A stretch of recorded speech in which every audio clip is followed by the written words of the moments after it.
Quand Dieu parle, tout s'arrête. Quand il décide, rien ne peut s'y opposer. Et aujourd'hui, ce message n'est pas pour tout le monde. Il est pour ceux qui ont tenu bon en silence, pour ceux qui ont continué à avancer quand personne n'applaudissait, pour ceux qui ont prié avec un cœur fatigué, mais une foi intacte.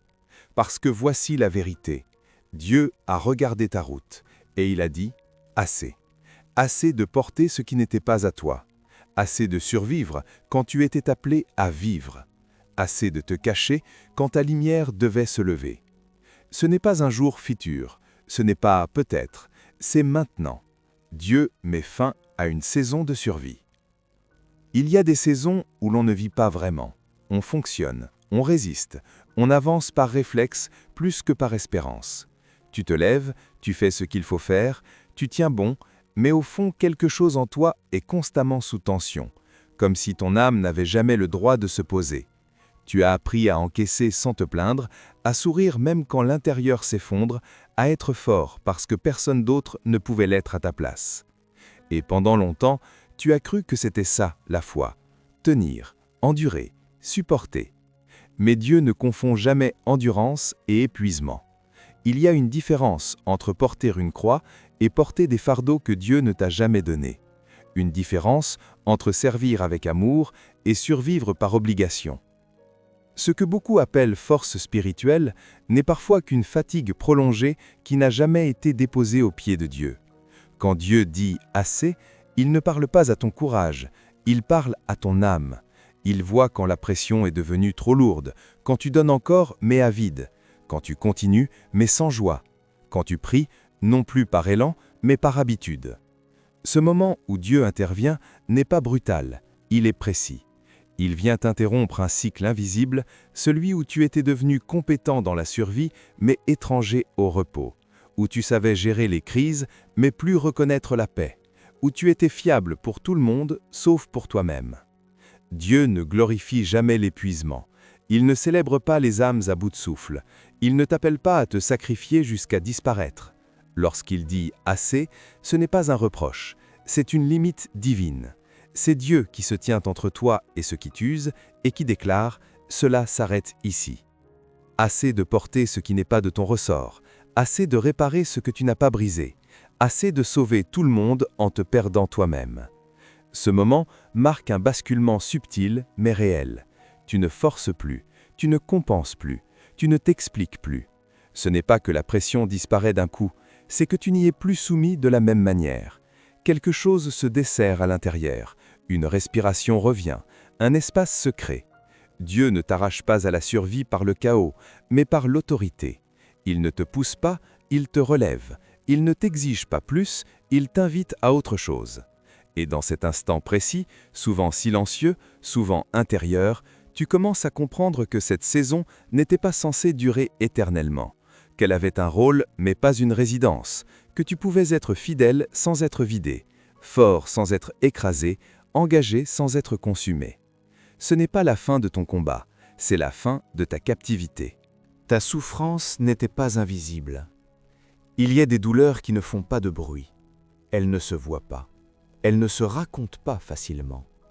Elles vivent dans les silences, dans les moments où tu es seul avec tes pensées, quand plus personne ne regarde si tu vas bien ou non. Tu as traversé des choses que peu de gens connaissent réellement.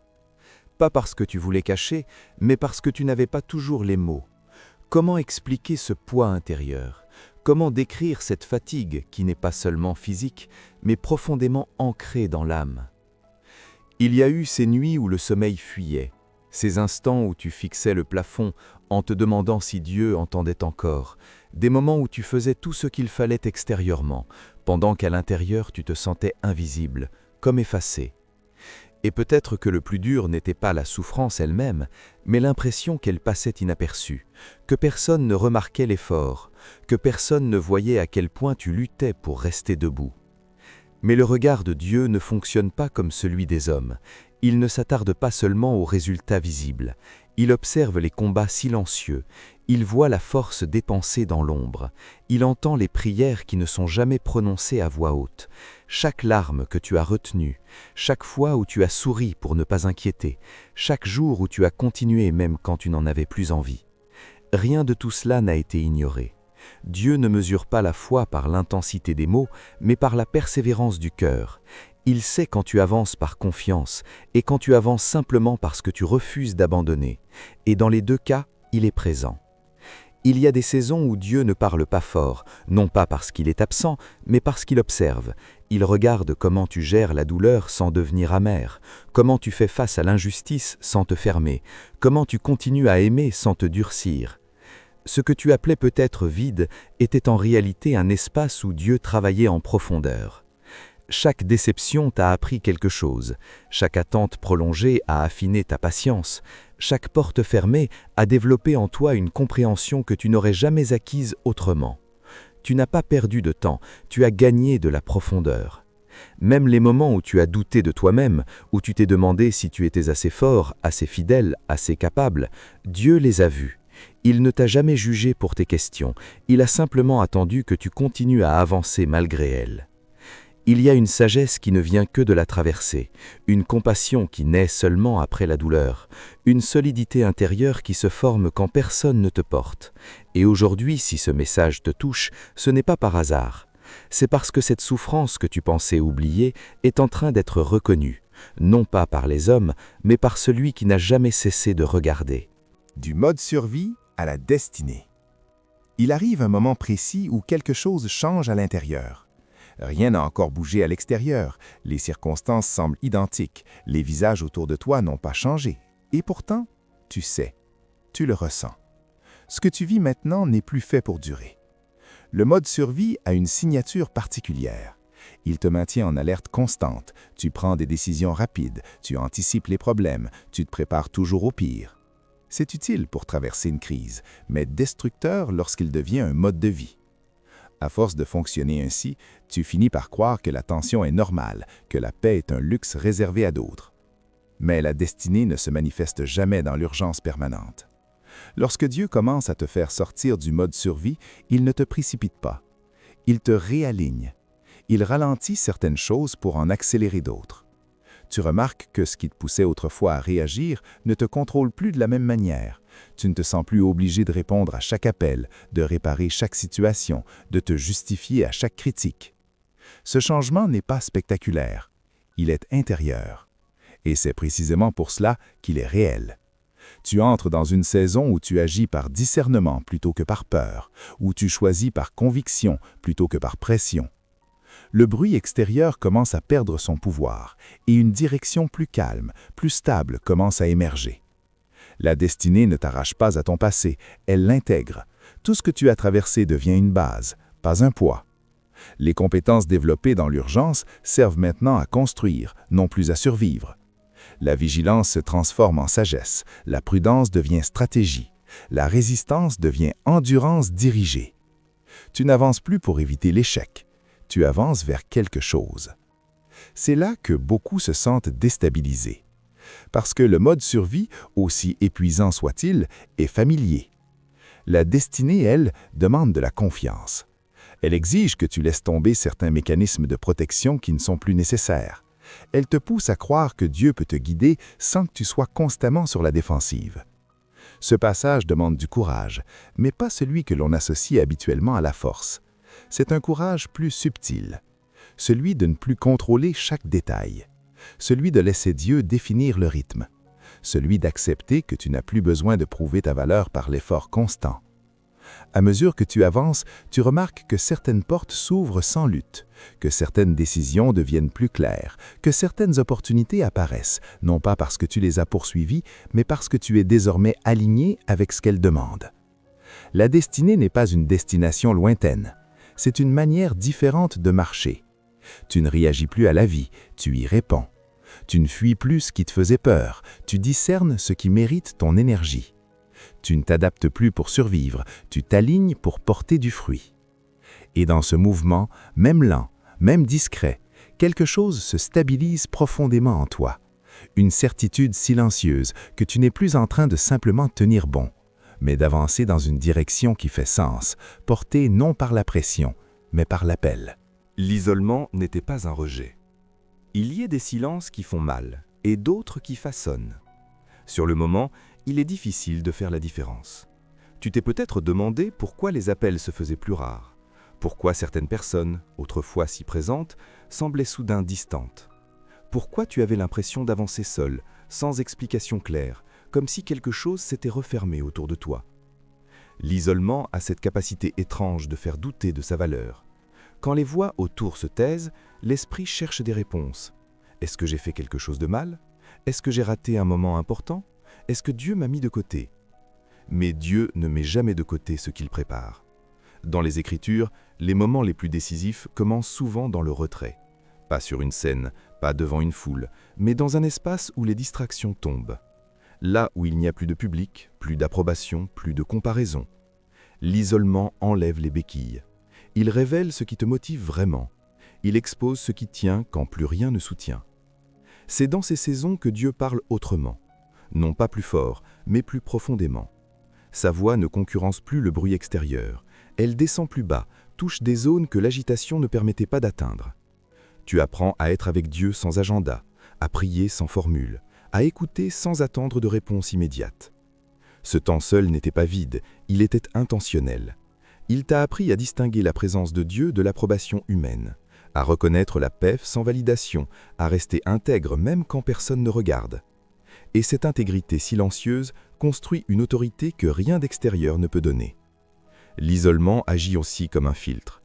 Certaines relations ne supportent pas le silence. Certaines connexions existaient plus par habitude que par alignement. Quand le bruit disparaît, ce qui reste révèle sa vraie nature. Ce n'est pas une perte, c'est une clarification. Dieu protège parfois ce qu'il développe en te retirant temporairement de ce qui pourrait le diluer. Comme une semence enfouie sous terre, tu n'étais pas absent, tu étais caché, et ce qui est caché n'est pas mort, il est en train de prendre racine. Dans cet espace, tu as développé une force qui ne dépend pas de l'attention, une stabilité qui ne fluctue pas avec les réactions des autres, une capacité à avancer même quand personne n'encourage. L'isolement t'a obligé à te rencontrer toi-même, à affronter certaines peurs sans distraction, à laisser Dieu réorganiser tes priorités, purifier tes intentions, redéfinir ce qui compte vraiment. Ce que tu pensais être un désert était un atelier, ce que tu appelais solitude était un tête-à-tête, et ce retrait apparent préparait une clarté intérieure que le bruit n'aurait jamais permise. Quand le moment viendra de sortir de cet espace, tu ne le feras pas avec amertume, ni avec un besoin de reconnaissance. Tu porteras quelque chose de plus profond, une paix enracinée, une présence stable, une identité qui ne dépend plus du regard des autres, forgée loin des projecteurs, dans un lieu que Dieu seul connaît. Tout le monde ne peut pas t'accompagner. Il arrive un moment où tu comprends que certaines absences ne sont pas des abandons, mais des indications. Au début, tu résistes, tu essayes de maintenir des liens, de préserver des relations qui autrefois comptaient, de trouver des excuses au silence ou à la distance. Tu te dis que c'est passager, que ça va revenir comme avant. Mais Dieu ne restaure pas toujours ce qui doit simplement se terminer. Tout le monde n'est pas appelé à marcher avec toi jusqu'au bout.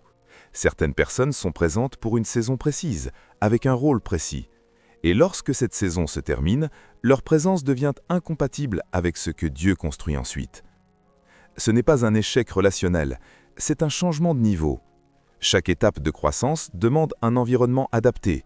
Ce qui te soutenait hier peut te ralentir aujourd'hui. Ce qui te protégeait autrefois peut devenir une limite. Dieu ne coupe pas des relations par cruauté, mais par cohérence. Tu n'as pas changé parce que tu es devenu froid, tu as changé parce que tu es devenu clair. Et cette clarté dérange. Elle met en lumière les désalignements, elle révèle les attentes cachées, les attachements non dits, les dynamiques où tu donnais plus que tu ne recevais. Certaines relations survivaient grâce à ton silence, à tes compromis, à ta capacité à t'adapter constamment. Quand tu cesses de te diminuer, ces relations ne tiennent plus. Il y a des personnes qui étaient à l'aise avec ta version fatiguée, disponible, toujours prête à faire un pas de plus. Mais elles ne savent pas comment se positionner face à une version de toi plus ancrée, plus consciente, plus ferme dans ses limites. Ce n'est pas de l'égoïsme, c'est de la maturité. Dieu n'emmène jamais quelqu'un dans une nouvelle saison en gardant intact tout ce qui appartenait à l'ancienne. Certaines connexions doivent se relâcher pour que de nouvelles puissent se former. pas par conflit, mais par réajustement. Tu remarques peut-être que tu n'as plus l'énergie de forcer certaines conversations, que tu ne ressens plus le besoin d'expliquer ton évolution à ceux qui ne cherchent pas à comprendre, que tu n'as plus envie de négocier ton appel pour préserver la paix. Ce détachement n'est pas une fermeture du cœur, c'est un recentrage. Il y a une différence entre aimer et s'attacher.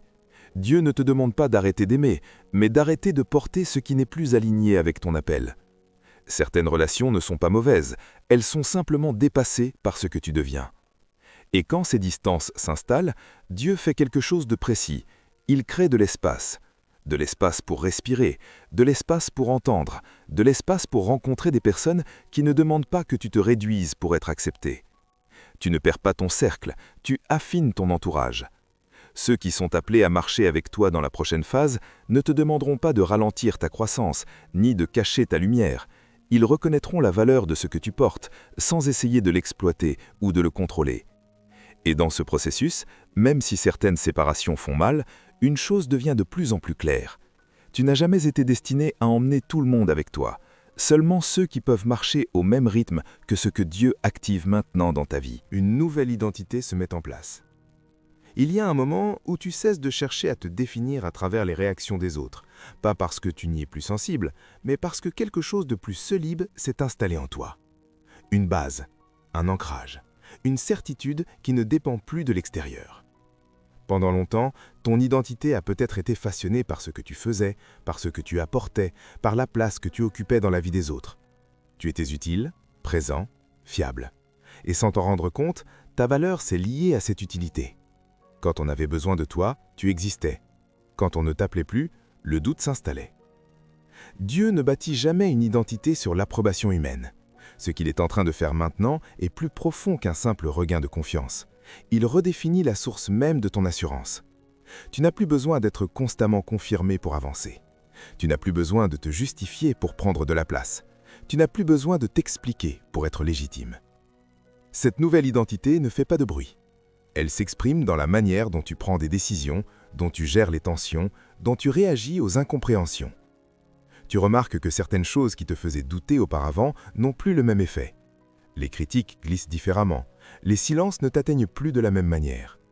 Parce que ton centre a changé. Tu ne te définis plus par ce que les autres attendent de toi, mais par ce que Dieu a placé en toi. Cette transition demande parfois de renoncer à des réflexes anciens.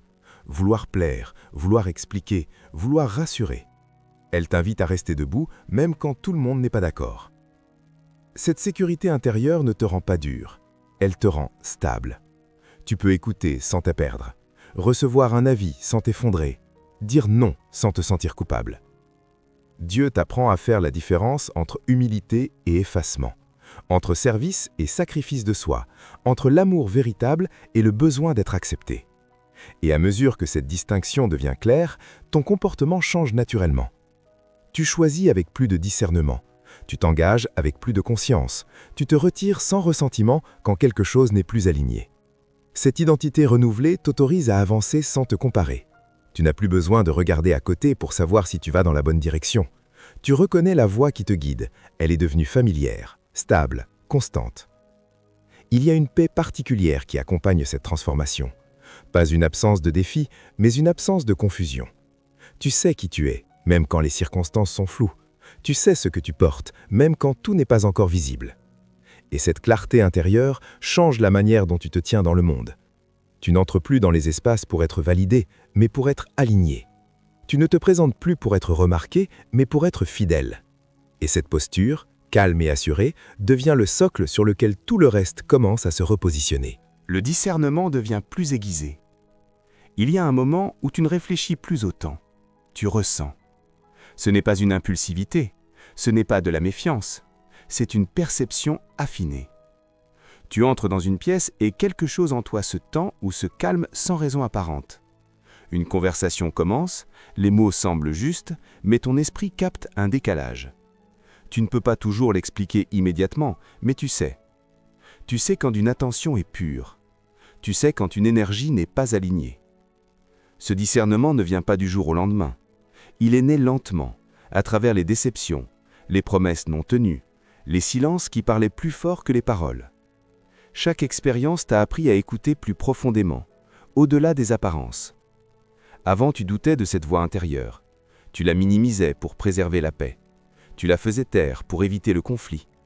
Mais aujourd'hui, tu n'ignores plus ce que Dieu a affiné en toi.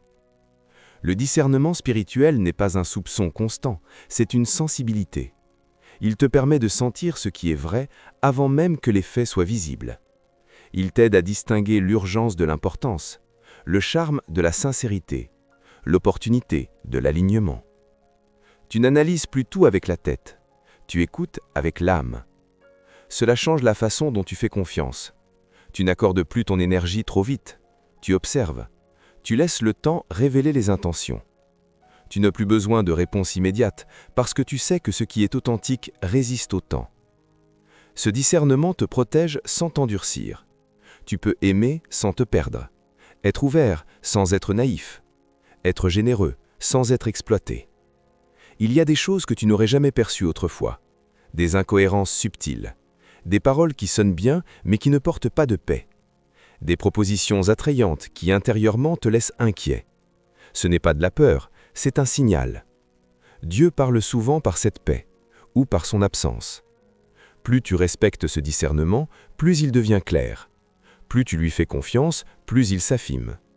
Il t'empêche de forcer des portes qui semblent ouvertes mais qui ne sont pas bénies. Il t'évite des détours inutiles, des alliances précipitées, des engagements coûteux. Tu remarques aussi que certaines personnes réagissent à ce changement, parce que le discernement voit au-delà des masques, et tout le monde n'est pas à l'aise avec cela. Certains se sentent exposés, même sans accusation. D'autres se retirent naturellement, sans conflit. Ce n'est pas ton rôle de convaincre.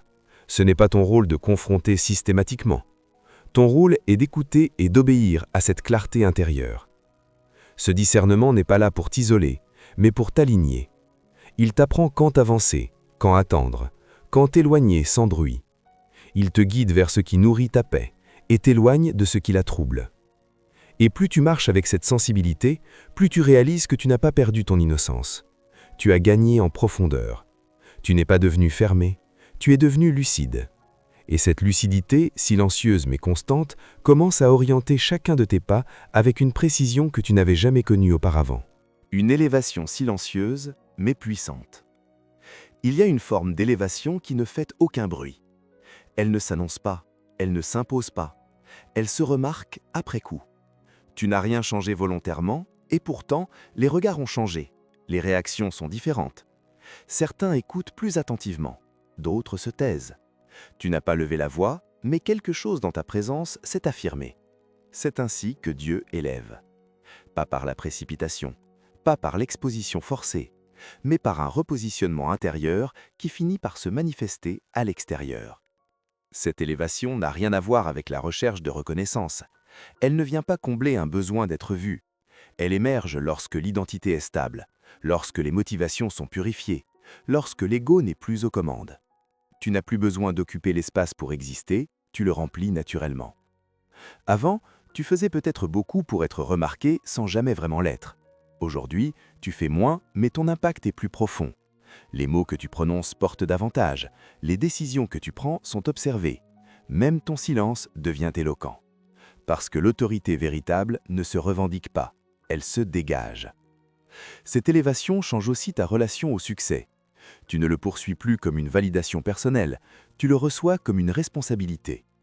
Ce qui s'ouvre devant toi n'est pas là pour nourrir ton image, mais pour servir un but plus grand. Et cette posture transforme complètement la manière dont tu avances. Tu remarques que certaines portes s'ouvrent sans que tu les forces, que des opportunités apparaissent sans que tu les cherches activement, que des personnes commencent à te consulter, non pas parce que tu as demandé leur attention, mais parce que ta stabilité inspire confiance. Ce mouvement est souvent discret au début, presque imperceptible, mais il est constant. Dieu ne t'élève pas pour que tu domines, mais pour que tu influences, pas pour écraser, mais pour éclairer. Ton élévation n'enlève rien aux autres, elle révèle ce qui est possible lorsque quelqu'un marche aligné. Et paradoxalement, plus tu montes, plus tu deviens sobre. Tu n'as plus besoin d'en faire trop. Tu choisis soigneusement où investir ton énergie. Tu n'acceptes plus chaque invitation, chaque projet, chaque visibilité. Non pas par arrogance, mais par discernement. L'élévation silencieuse demande de la retenue. Elle demande de la maturité. Elle demande de rester ancré quand l'attention augmente. Tu n'es plus impressionné par ce qui brille vite. Tu reconnais la valeur de ce qui dure. Tu comprends que ce que Dieu construit prend racine avant de prendre de la hauteur. Et tu n'as plus peur d'avancer lentement parce que tu sais que ce mouvement est soutenu. Certains seront attirés par cette élévation, d'autres seront déstabilisés, d'autres encore ne comprendront pas. Mais tu n'expliques pas, tu continues, parce que cette élévation ne dépend pas de leur compréhension. Elle repose sur une chose bien plus profonde, ton alignement. Et tant que cet alignement demeure, ce que Dieu fait à travers toi continuera de s'étendre, calmement, sûrement, sans bruit inutile, mais avec une force qui marque durablement les espaces que tu traverses. Ta résilience devient une force. Il y a une différence entre être fort et être façonné. La force résiste. La résilience transforme. Ce que tu portes aujourd'hui n'est pas né d'une vie facile. Ce n'est pas le fruit du confort ni de la facilité. Cette stabilité intérieure, cette capacité à rester debout quand les choses vacillent autour de toi, a été forgée dans des endroits que peu de gens voient. Là où tu n'avais personne à impressionner. Là où il n'y avait pas de raccourci. Tu as traversé des moments qui auraient pu t'endurcir, des expériences qui auraient pu te rendre amer, des pertes qui auraient pu te fermer. Et pourtant, tu es encore là. Pas intact, mais transformé. Chaque déception a retiré une illusion. Chaque trahison a affiné ton discernement. Chaque chute t'a appris comment te relever, sans perdre ton cœur. La résilience que Dieu développe en toi n'est pas bruyante. Elle ne s'exhibe pas. Elle se reconnaît. Dans la façon dont tu fais face à la pression sans exploser, dans la manière dont tu continues à aimer sans naïveté, dans ta capacité à avancer sans te venger. Avant, la douleur te ralentissait. Aujourd'hui, elle te structure. Tu n'oublies pas ce que tu as vécu, mais tu n'y vis plus. Tu utilises ces souvenirs comme des repères, non comme des chaînes. Ils t'apprennent où poser tes limites. À qui accorder ta confiance? Quand arrêter? Quand persévérer? Cette résilience te donne une autorité particulière, pas une autorité imposée, mais une autorité ressentie. Les gens le perçoivent sans que tu le dises. Ils sentent que tu as traversé quelque chose de réel, que tes paroles ne sont pas théoriques, qu'elles portent le poids de l'expérience. Tu n'enseignes pas depuis un piédestal, tu parles depuis un lieu traversé. C'est pour cela que ton influence est différente. Elle ne repose pas sur le charisme ou la performance, mais sur l'authenticité. Tu n'as plus besoin de convaincre, car ta présence suffit à témoigner que la transformation est possible. La résilience te rend aussi patient. Tu ne te précipites plus pour prouver quoi que ce soit. Tu sais que ce qui est construit lentement tient plus longtemps. Tu comprends que certaines choses demandent du temps, non parce que Dieu tarde, mais parce qu'elles doivent être solides. Et dans les moments de pression, tu ne t'effondres plus comme avant. Tu ressens encore la fatigue, parfois la tristesse, parfois le doute, mais ils ne te dominent plus. Tu as appris à respirer au milieu de la tempête, à rester aligné, même quand tout n'est pas clair. Cette force intérieure ne cherche pas à impressionner, elle stabilise, elle rassure, elle éclaire. Ce que tu as traversé ne t'a pas affaibli, cela t'a rendu fiable. Fiable dans l'épreuve, fiable dans la durée, fiable dans l'appel. Et cette fiabilité, silencieuse mais constante, devient maintenant un socle sur lequel Dieu peut s'appuyer pour te confier davantage, non parce que tu es parfait, mais parce que tu as appris à rester debout sans perdre ton âme. L'appel à marcher dans le but. Il arrive un moment où rester immobile demande plus d'efforts qu'avancer, où l'hésitation fatigue plus que l'obéissance, où tu comprends que ce qui t'attend devant ne disparaîtra pas simplement parce que tu choisis d'attendre encore. L'appel ne crie pas toujours. Parfois, il insiste doucement. Il se manifeste dans cette agitation intérieure qui ne te quitte plus, dans cette sensation que tu n'es plus à ta place là où tu es, même si tout semble correct en apparence. Tu n'es pas en crise, tu n'es pas perdu, mais tu sais que quelque chose t'appelle plus loin. Ce n'est pas de l'insatisfaction, c'est une invitation. Dieu n'appelle pas toujours par des signes spectaculaires, il parle souvent par cette clarté persistante qui revient chaque fois que tu essaies de l'ignorer. Ce rappel discret que tu n'as pas traversé tout ce que tu as traversé simplement pour rester à l'arrêt. L'appel à marcher dans le but n'est pas une pression extérieure, c'est un accord intérieur. Tu ne te forces pas à avancer, tu cesses simplement de résister. Cet appel te demande une chose essentielle, la disponibilité. Pas la perfection, pas la maîtrise de tout ce qui va suivre, juste la disposition à dire oui avant d'avoir toutes les réponses, à poser un pas sans voir tout le chemin. Et c'est souvent là que l'ancien réflexe revient, attendre d'être prêt. Mais la vérité, c'est que l'appel précède toujours la préparation complète. Dieu équipe en marchant, il éclaire en avançant, il confirme en chemin. Marcher dans le but, ce n'est pas changer toute ta vie du jour au lendemain, c'est ajuster ta direction. C'est commencer à faire des choix cohérents avec ce que tu sais déjà. C'est honorer cette clarté intérieure au lieu de la négocier. C'est accepter que certaines choses doivent évoluer, même si elles étaient confortables. Tu n'es pas appelé à comprendre chaque étape, tu es appelé à être fidèle à la prochaine. Cet appel ne t'éloigne pas de qui tu es, il t'en rapproche. Il ne te demande pas de devenir quelqu'un d'autre, mais d'arrêter de te retenir, d'arrêter de faire semblant de ne pas voir ce qui est évident depuis longtemps. Marcher dans le but, c'est aussi accepter la responsabilité qui vient avec la clarté. Une responsabilité sobre, sans agitation, mais réelle. Celle de vivre aligné, même quand c'est inconfortable. Celle de choisir l'intégrité plutôt que la facilité. Celle de rester fidèle à ce que Dieu t'a révélé, même quand personne autour ne le valide encore. Et plus tu avances dans cette direction, plus certaines choses deviennent naturelles. Les décisions se simplifient, les priorités se réorganisent, les distractions perdent de leur pouvoir. Tu n'as plus besoin de te motiver constamment, parce que le mouvement est porté par le sens. L'appel n'est pas une destination figée, c'est un chemin vivant, un chemin qui se révèle à mesure que tu marches, un chemin qui s'éclaire sous tes pas, un chemin qui te demande présence, courage et écoute. Et maintenant que tu entends cet appel, même de façon subtile, même sans certitude totale, quelque chose en toi est déjà en mouvement. Tu n'es plus exactement là où tu étais avant, tu es dans cet espace précis où l'obéissance commence à prendre forme. Non comme une obligation, mais comme une réponse intérieure à ce que Dieu active, doucement mais clairement en toi. Si tu es encore ici, ce n'est pas par hasard. Ce n'est pas simplement parce que cette vidéo était bien construite ou agréable à écouter. C'est parce que quelque chose en toi a reconnu ce qui était dit. Chaque mot a touché une partie de ton parcours.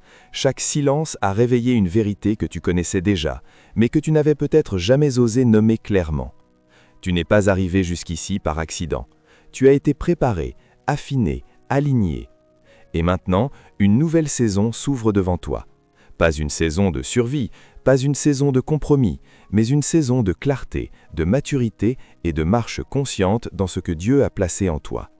Si ce message a parlé à ton cœur, prends un instant. Appuie sur like, non pas par habitude, mais comme un acte de reconnaissance pour ce que Dieu a confirmé en toi aujourd'hui. Abonne-toi à la chaîne si tu veux continuer à recevoir des messages qui nourrissent ta foi, affermissent ton discernement et t'aident à avancer avec paix et direction dans ta marche spirituelle. Et surtout, écris dans les commentaires. Un mot, une prière, un « Amen », non pas pour l'algorithme seulement, mais comme une déclaration personnelle « Je choisis d'avancer, je choisis d'écouter, je choisis de marcher dans mon appel ». Sache que tu n'es pas seul sur ce chemin. D'autres marchent avec toi, même s'ils ne sont pas visibles. Et chaque pas que tu fais avec foi ouvre la voie à quelque chose de plus grand que ce que tu peux voir aujourd'hui. Reste aligné, reste attentif et continue d'avancer. Ce que Dieu a commencé en toi, il est fidèle pour l'achever.